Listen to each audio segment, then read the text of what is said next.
kompetensi dasar dan tujuan pembelajaran sebagai berikut. Sesuai KD 3.3 dan 4.3, maka materi yang akan kita pelajari sebagai berikut.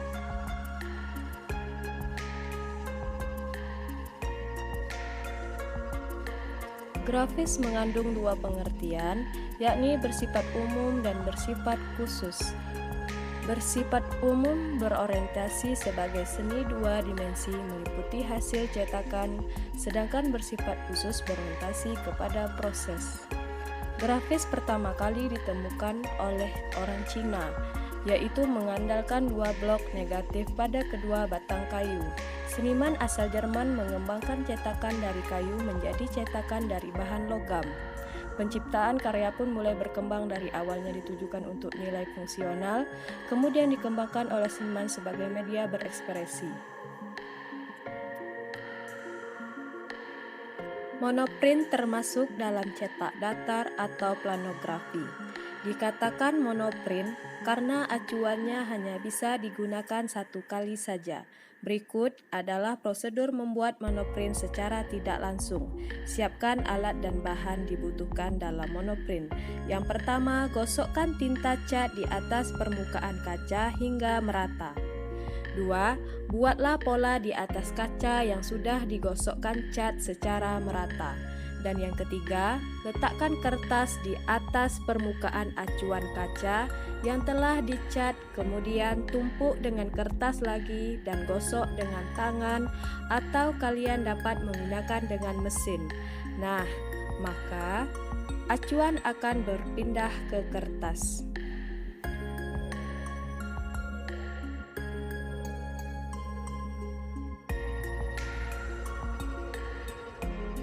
Litografi adalah mencetak dengan menggunakan acuan yang terbuat dari batu dan dasar pemikirannya terletak pada prinsip bahwa lemak atau minyak dan air tidak akan menyatu atau saling menolak. Siapkan lembaran atau blok batu yang sudah rata dan dihaluskan permukaannya. Gunakan pensil atau kapur yang mengandung banyak lemak atau tinta Cina yang dicampur dengan lemak. Kemudian, buatlah gambar atau tulisan pada permukaan batu tersebut. Untuk lebih memperkuat ikatan lemak pada batu, agar proses pencetakannya tidak mudah lepas, lapisi permukaan batu dengan campuran Arabic gong dan zat asam. Nah, setelah selesai membuat tulisan atau gambaran, kemudian siram semua permukaan batu dengan air. Nah, pada saat ini terjadilah proses kimia bahwa di permukaan batu yang menggambar atau yang bertuliskan yang mengandung lemak tidak dapat menyerap air. Sedangkan pada bagian lain di luarnya akan menyerap dan mengandung air. Ratakan cat yang berbasis minyak dengan roll pada selembar kaca. Kemudian rollkan cat tersebut pada permukaan batu. Pada proses ini, cat tersebut akan melekat pada gambar atau tulisan yang mengandung lemak dan tidak melekat atau bertolak pada bagian yang mengandung air. Letakkan selembar kertas yang akan dibubuhi cetakan di atas permukaan batu, kemudian diletakkan lagi di atasnya selembar karton dan selanjutnya lakukan penekanan pengepresan kuat dengan menggunakan silinder atau mesin press. Dengan kemudian gambar atau tulisan di batu lito akan berpindah dan menempel dan tercetaklah pada kertas. Integroprint atau cetak dalam adalah seni cetak dengan menggunakan klise dalam. Artinya, bagian dalam permukaan atau bagian yang cekung adalah bagian untuk penghantar tinta. Dry point adalah salah satu teknik dari cetak dalam atau integroprint. Cetak dalam menggunakan media yang tidak menyerap air, contohnya kuningan, aluminium atau mika dengan ketebalan tertentu. Alat yang digunakan dalam cetak dalam adalah alat yang runcing, misalnya pahat grafis, paku, jarum, burin atau logam runcing.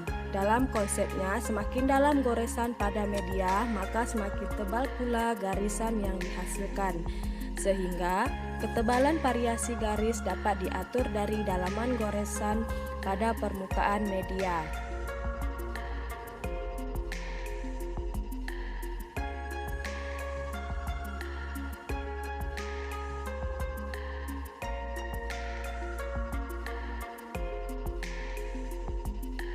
Selanjutnya adalah cetak tinggi. Cetak tinggi adalah cetakan dengan menggunakan klise atau acuan yang menghasilkan gambar dari bagian yang menonjol. Media yang digunakan dalam cetak tinggi adalah media hergo atau media lain yang dapat dicukil. Dalam prosesnya, kamu harus membuat sketsa gambar terlebih dahulu pada acuan cetak.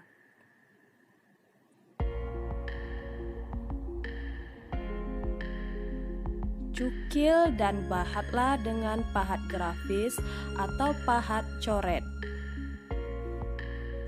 Ingat, bagian yang tidak boleh terkena tinta harus dibuang atau dicukil.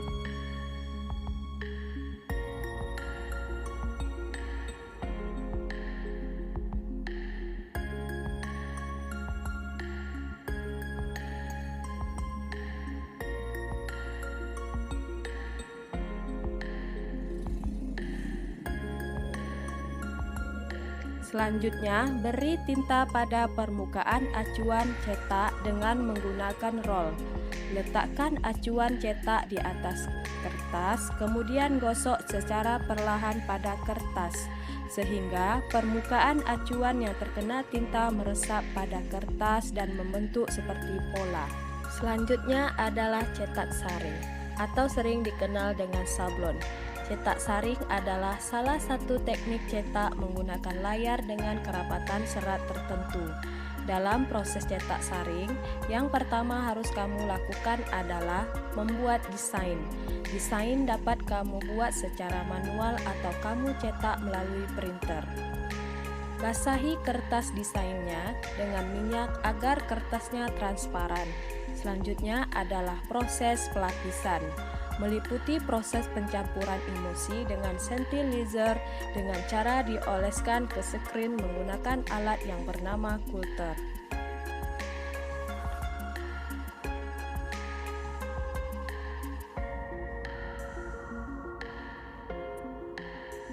Proses selanjutnya adalah pengeringan awal. Pengeringan dilakukan dengan menggunakan hair dryer, kipas angin, atau dibiarkan kering secara alami. Selanjutnya adalah proses penyinaran. Pada proses ini bertujuan agar desain menempel pada permukaan screen. Selanjutnya adalah menghilangkan bekas-bekas kertas yang ada pada screen. Tujuannya agar desain dapat terbuka secara sempurna.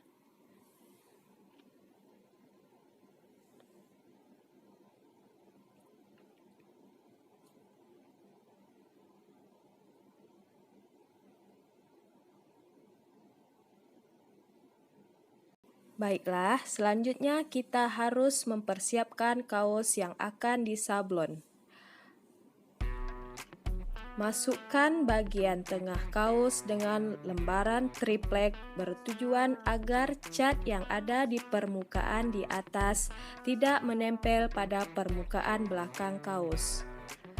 Kemudian, tuang cat pada permukaan screen dan ratakan dengan ragel, lalu kamu dapat melihat hasilnya.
dengan cetak tinggi dengan bekas botol bagian bawah yang bisa digunakan. Contoh penugasan.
Anak-anak semuanya bisa lihat di internet. Anak-anak, pesan ibu, jangan lupa jaga kesehatan, jaga jarak, selalu cuci tangan, ikuti protokol kesehatan, dan jangan lupa gunakan masker jika bepergian. Semangat belajar di rumah anak-anak. Assalamualaikum warahmatullahi wabarakatuh.